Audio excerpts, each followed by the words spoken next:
Saudara, memasuki musim penghujan saat ini, sejumlah wabah penyakit mulai meningkat di Kota Kupang. Rumah Sakit Umum Kupang mencatat selama 2 minggu terakhir terjadi peningkatan kasus demam berdarah dan diare. Selama 2 minggu terakhir, Rumah Sakit Umum Daerah Kupang telah merawat 5 orang penderita demam berdarah, menyusul menyebarnya wabah DBD di musim penghujan saat ini. Selain DBD, RSUD Kupang juga merawat penderita diare yang terdiri dari anak-anak hingga orang dewasa selama 1 bulan terakhir. Kedua wabah penyakit ini muncul akibat kurangnya terjaganya kebersihan saat musim hujan. Data yang diperoleh dari pihak rumah sakit, kedua penyakit ini meski tidak signifikan, namun cenderung meningkat selama musim penghujan.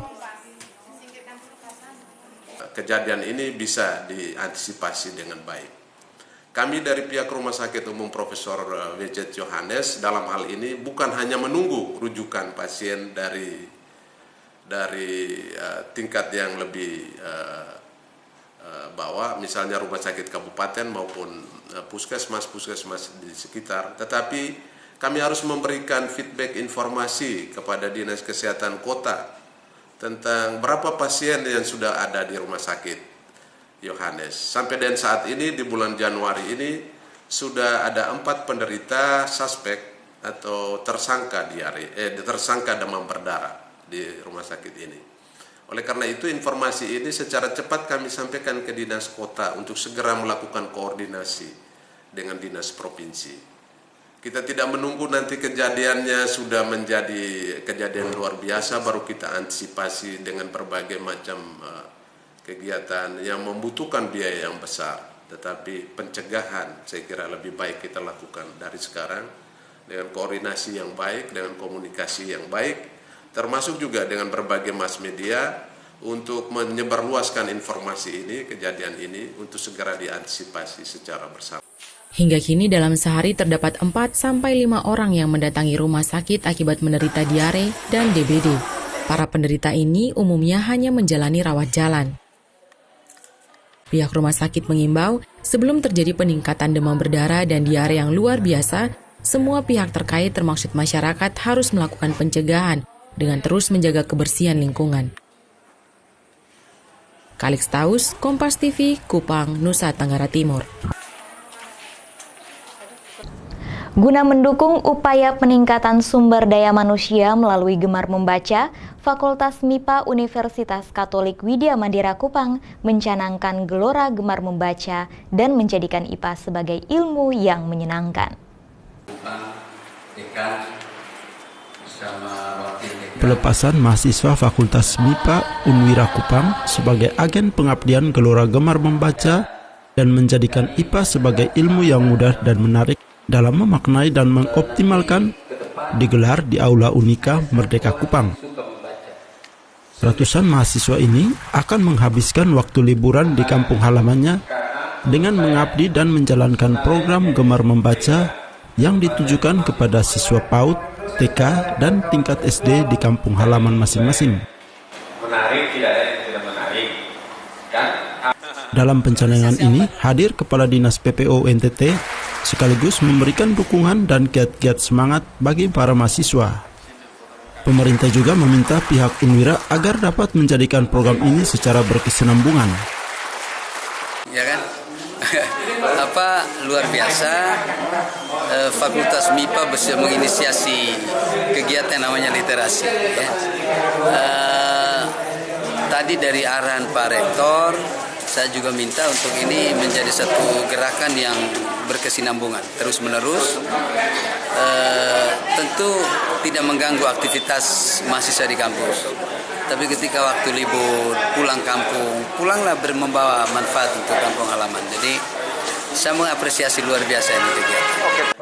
Aksi program yang dicanangkan ini bertujuan untuk meningkatkan sumber daya manusia, terutama di tingkat dasar, karena belakangan ini minat baca para siswa Nusa Tenggara Timur cenderung menurun. Kegiatan ini juga sekaligus untuk menarik minat para pelajar di tingkat dasar agar lebih menyukai pelajaran IPA dan menjadikan mata pelajaran IPA sebagai ilmu yang menyenangkan. Kalix Taus, Kompas TV, Kupang, Nusa Tenggara Timur. Buku sudah kami siapkan. Saudara, bekas benteng Jepang yang berada di daerah perbatasan kota dan Kabupaten Kupang memiliki pesona tersendiri di sore hari. Tak heran, masyarakat pun menjadikan lokasi ini sebagai daerah wisata dan menamakannya Bukit Cinta.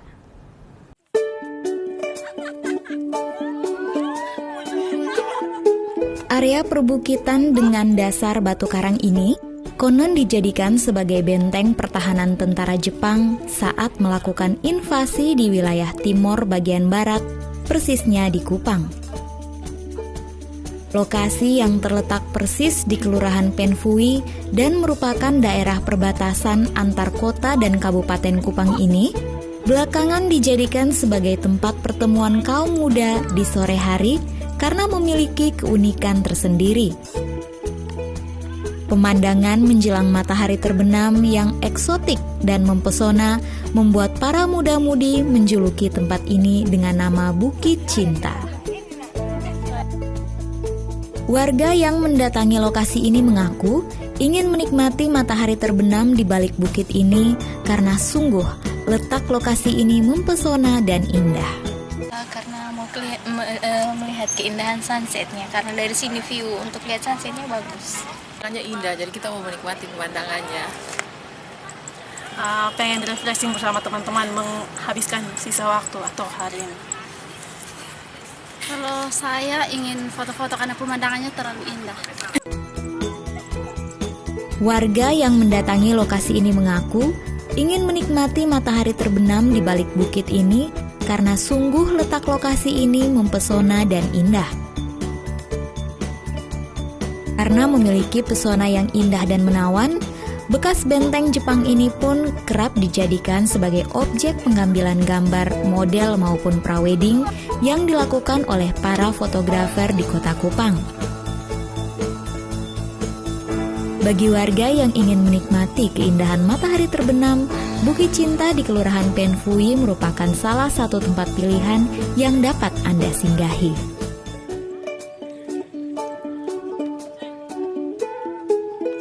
Kalix Taus, Kompas TV, Kupang, Nusa Tenggara Timur. Saudara, menikmati keindahan matahari terbenam di Bukit Cinta tadi sekaligus mengakhiri beragam berita dan informasi dalam Kompas Wobamora hari ini. Saya Sinta Rindu bersama seluruh tim redaksi Kompas TV Kupang pamit undur diri. Nantikan berbagai berita menarik dalam Kompas Wobamora pada edisi berikut. Sampai jumpa.